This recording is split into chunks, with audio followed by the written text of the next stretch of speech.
Shalom, selamat berjumpa kembali Bapak dan Ibu dan saudara-saudara terkasih di dalam Tuhan Yesus. Kembali kita bertemu di dalam renungan harian singkat selama 5 menit dari Lahir Baru Fellowship Ministry yang kiranya dapat memberkati Bapak dan Ibu dan saudara-saudara terkasih semuanya. Tema kita pada hari ini adalah jangan sia-siakan hidup ini. Firman Tuhan diambil dari 1 Yohanes 1 ayat kedua. Demikian firman Tuhan. Hidup itu telah dinyatakan, dan kami telah melihatnya, dan sekarang kami bersaksi dan memberitakan kepada kamu tentang hidup kekal yang ada bersama-sama dengan Bapa dan yang telah dinyatakan kepada kami. Jangan pernah kita menyia-nyiakan hidup ini dengan hidup tanpa tujuan yang jelas, atau hidup yang terus-menerus bergelimang dosa, dan berjalan menuju kematian yang kekal. Sadarilah bahwa hidup ini adalah anugerah Tuhan, dan setiap momen dalam kehidupan kita merupakan kesempatan bagi kita untuk senantiasa bisa mengucap syukur dan membalas kebaikannya lewat perbuatan kita yang saling mengasihi dan penuh kemurahan dan kebaikan. Ada beberapa pelajaran kehidupan yang kita bisa pelajari dari surat yang ditulis oleh Yohanes berikut ini. Pelajaran kehidupan yang pertama, jangan pernah kita mengasihi dunia ini. Bukan berarti kita tidak boleh sukses dalam pekerjaan atau bisnis yang kita jalankan. Tetapi jangan sampai keserakahan dan cinta uang yang akhirnya menjadi ambisi utama dan tujuan dalam kehidupan kita. 1 Yohanes 2 ayat 15-17 berkata, janganlah kamu mengasihi dunia dan apa yang di dalamnya. Jikalau orang mengasihi dunia, maka kasih akan Bapa tidak ada di dalam orang itu. Sebab semua yang ada di dalam dunia, yaitu keinginan daging dan keinginan mata serta keangkuhan hidup, bukanlah berasal dari Bapa, melainkan dari dunia. Dan dunia ini sedang lenyap dengan keinginannya, tetapi orang yang melakukan kehendak Allah tetap hidup untuk selama-lamanya. Pelajaran kehidupan yang kedua, jangan kita hidup terus-menerus di dalam dosa.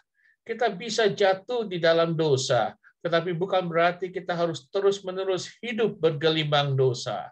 Jangan biarkan iblis menghancurkan kehidupan dan masa depan kita lewat perbuatan dosa yang kita terus-menerus lakukan.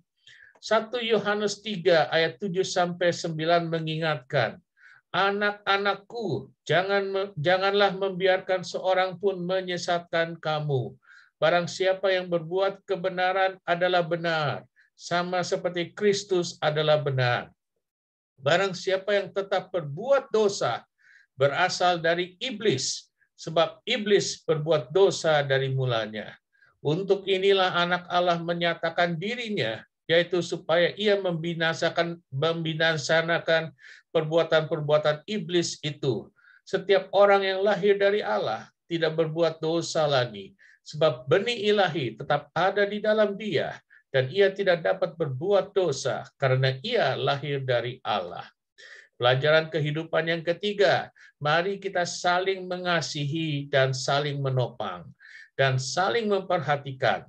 Jangan biarkan kita sampai membenci saudara-saudara kita dan bahkan tidak bisa melepaskan pengampunan.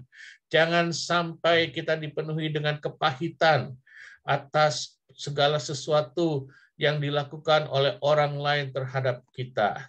Sama seperti kita telah mendapatkan pengampunan yang luar biasa dari Tuhan Yesus, hendaklah kita bisa untuk saling meminta maaf dan saling mengampuni. Kiranya firman berikut ini dapat mengingatkan dan menjadi rema bagi kita. 1 Yohanes 4 ayat 7-8, 11-12, dan 20-21. Demikian firman Tuhan. Saudara-saudaraku yang kekasih, marilah kita saling mengasihi, sebab kasih itu berasal dari Allah, dan setiap orang yang mengasihi lahir dari Allah dan mengenal Allah. Barang siapa tidak mengasihi, ia tidak mengenal Allah, sebab Allah adalah kasih.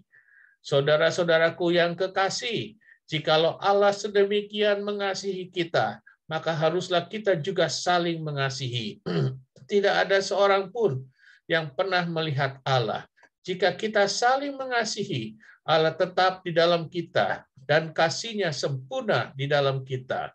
Jikalau seorang berkata, aku mengasihi Allah, dan ia membenci saudaranya, maka ia adalah pendusta. Karena barang siapa tidak mengasihi saudara yang dilihatnya, tidak mungkin mengasihi Allah yang tidak dilihatnya. Dan perintah ini kita terima dari Dia. Barang siapa mengasihi Allah, ia harus juga mengasihi saudaranya. Pelajaran kehidupan yang keempat. Mari kita terus-menerus menjaga kesehatan jiwa kita baik-baik dan terus hidup dalam kebenaran. 3 Yohanes 1 ayat 2-4 menyatakan, Saudaraku yang kekasih, aku berdoa supaya engkau baik-baik dan sehat-sehat saja dalam segala sesuatu, sama seperti jiwamu baik-baik saja. Sebab aku sangat bersuka cita ketika beberapa saudara datang dan memberi kesaksian tentang hidupmu dalam kebenaran, sebab memang kamu hidup dalam kebenaran. Bagiku tidak ada sukacita yang lebih besar daripada mendengar bahwa anak-anakku hidup dalam kebenaran. Akhir kata, sesuai dengan kebenaran firman berikut ini, di dalam 1 Yohanes 3 ayat 18. Anak-anakku, marilah kita mengasihi, bukan dengan perkataan atau dengan lidah, tetapi dengan perbuatan dan dalam kebenaran. Mari kita terapkan dan melakukan setiap kebenaran dari firman-firman Tuhan yang telah kita dengar dan kita renungkan. Dan kiranya kasih karunia, rahmat dan damai sejahtera dari Allah Bapa dan dari Yesus Kristus, Anak Bapa, akan menyertai kita di dalam kebenaran dan kasih. Amin. Tuhan Yesus selalu mengasihi, menyertai dan memberkati Anda berlimpah-limpah, serta tidak pernah sedetik pun meninggalkan Anda. Selamat beraktivitas.